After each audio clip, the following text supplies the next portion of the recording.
to ask you about a client story that kind of has stuck with you that you think back to. That's a very good question. It's very prevalent in my mind. I'll remember last winter, I was in Calgary seeing clients in Calgary, and then I had to drive back to Edmonton where I live. And I had a call from a couple who were in panic mode. The guy's company was being threatened legal action by CRA. They were going to shut him down. He was almost in tears. His mother called me and said, "Is there any way that we could meet you?" And I said, as a matter of fact, they lived in Red Deer area. And I said, as a matter of fact, I'm driving home from Calgary tonight. I can stop in Red Deer and meet you. And so I met them at a local Tim Hortons. We chatted. The guy was almost in tears. He just had no hope. He felt there was no hope. And I sat down with him for probably an hour and a half, just talking, understanding his story, told him how we could fix this. And at the end of the day, by the time that evening was over, they were so gratefully happy that they met with me. And about 2 months later, I received a thank you note from his mother saying, "Thank you for meeting us. You came through a storm.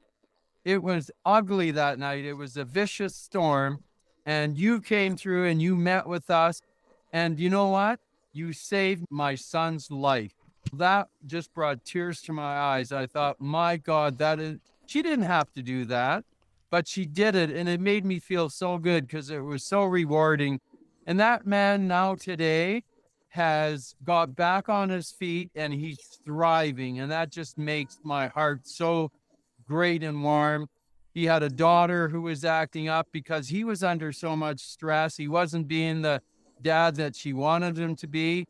And now that I got rid of this crushing burden of debt off his back, he's thriving. He tells me that his relationship with his daughter is blooming. You have no idea what that does to my soul. It just makes me so happy to see somebody like that and so thankful as a family. It will never leave my body. It was so touching. That is so powerful. Came through and touched me. Yeah. What do you find the most rewarding about what you do? Just what I just said. One of the most rewarding things is seeing people succeed. When they succeed, we succeed as a company. And we want to make sure that they listen, that they understand. And one of the things that I always tell people, I only have one rule. And my rule is there's no such thing as a stupid question. So, you need to ask these questions because I'm not a mind reader. I want to be able to steer you down the right path. And if you follow that path, you will succeed. And when you succeed, you're going to tell other people, this Glenn Steiner guy did a good job. He steered me the right direction. You might want to call him. So, Glenn, you're the guy who's known as being very empathetic in the business. How do you balance that with also being professional?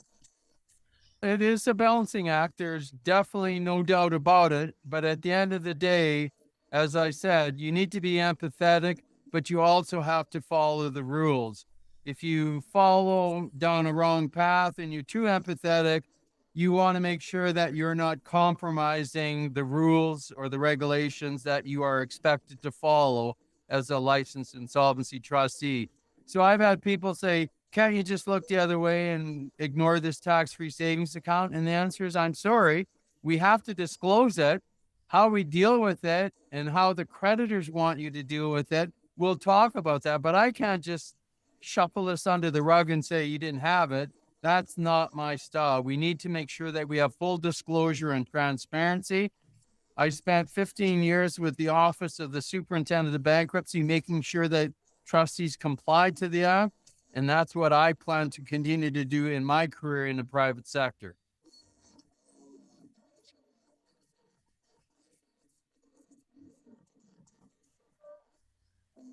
Okay. When a lot of clients come in and see you for the very first time, they're weary, they're don't know exactly who to turn to. How do you go about building trust with them? Again, it's all about listening and making sure that they're heard. Listen to their story, get all the facts, and then tell them, Here's some options. And again, we're not there to make their decisions. We're there to explain their options. And then they think about it. And again, I've said this previously. I tell people you need to process this in your own time frame. I don't want you to make it a snap decision today. Think it over, make sure that you've thought it through. And if this option works where you need to do a bankruptcy, we'll do a bankruptcy. If that doesn't really suit you and you want to file a consumer proposal, we'll file a consumer proposal. So that's the things that I look at. You mentioned that sometimes this can happen to people once, twice, even three times. What do we talk about financial education and how important that is after the fact? As most people who do some research and they'll read online some information about how the Bankruptcy Insolvency Act works, and financial literacy is very important. I wish that the schooling system would teach people a little bit more about money, or children, because I find that a lot of times the people that we see, their parents went bankrupt and they didn't know how to manage their money. And so their children didn't learn from their parents. And so we need educational literacy. And part of the Bankruptcy Insolvency Act, there's a mandatory 2 financial counseling sessions that you have to go through. And when you go through these sessions, pay attention, listen to what we're telling you. If you follow those directions, it will lead you to nothing but success. One of the things that I always tell people when they call me is it's a great idea to track your expenses on a daily basis. Even if you buy a chocolate bar at the dollar store for $1, write it in a piece of paper or a scribbler. And then at the end of the month, how much did I spend on eating out? How much did I spend on my cell phone, on food and groceries, etc.? I had a couple that I was doing a counseling session for. They were a family of 4. And I said to them, did you track your expenses like I asked you to do when I first met with you? And they said, yeah. I said, okay, did you get any surprises? And they looked at me and they both smirked and I said, tell me about it. What happened? They said, we thought we didn't spend as much money as we do on eating out. And I said, how much did you spend? And the answer was $750 a month. And that was well over 5 years ago. And so I said to them, this is like an average family car payment. Like, you need to stop this. This is a lot of money. And of course, they became defensive and said, we don't get home till 5:40. And by the time we have to cook something, it's quicker to order in a pizza or whatever. And I said, that's a cop out. At the end of the day, we all have choices. And life is all about planning and consequences. When you do that and you take that kind of attitude where it's quicker to order pizza, you know what? If you had some spaghetti in the pantry and you had a jar of Prego, you can have that whipped up in no time. And it's a heck of a lot quicker than ordering in a pizza. So life's all about choices. And when you're spending that kind of money on eating out, that's not a good thing. I love the simplicity that it doesn't have to be complex. It's a pen and a paper and marking it down and tracking what's happening can Yeah, lead you to success financially. exactly. And if I had $1 for every time I heard, I don't know where the hell all my money went. Here's your answer. Write it down. And then when you see something you don't like, you have the power to choose to change it. Glenn, what kind of community outreach does the company do? One of the things that I do is I try to look at associations that people need to get information out there. I was asked to speak at the law conference, annual conference last 2 years ago, I guess it was now. And we we had a whole room of lawyers in a hotel, and I gave bankruptcy 101 to all these lawyers. Lawyers are all well-rounded and they know their stuff, but bankruptcy law is very specialized, and that's what we do, of course, as bankruptcy trustees, is apply the Bankruptcy Insolvency Act and the laws that go around it. And one of the things is I do work with lawyers. I also reach out with a bunch of accountants. I presented a session to a bunch of accountants because accountants often deal with corporations where, you know what, we have so many wonderful electricians out there. They're the best electricians out there, but they're not very good businessmen. They don't know how to work with the CRA. They don't understand payroll. They don't understand GST. And if they don't have a good bookkeeper and accountant, and they're trying to do it on their own, suddenly, all of a sudden, they're getting threatened from CRA to shut down. And then they call the accountant, and the accountant says, oh my God, you owe $80,000 in corporate taxes, and you owe 40,000 in payroll taxes, and you owe 25,000 in GST.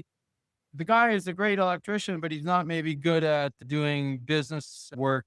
And so I've reached out to a lot of the companies that are involved in an association of accounting and give presentation. And that's trying to get the word out there that a lot of people think there's no hope, and there is hope and there is help out there, and we're able to help. That's why our motto is wecanhelp.ca is our website.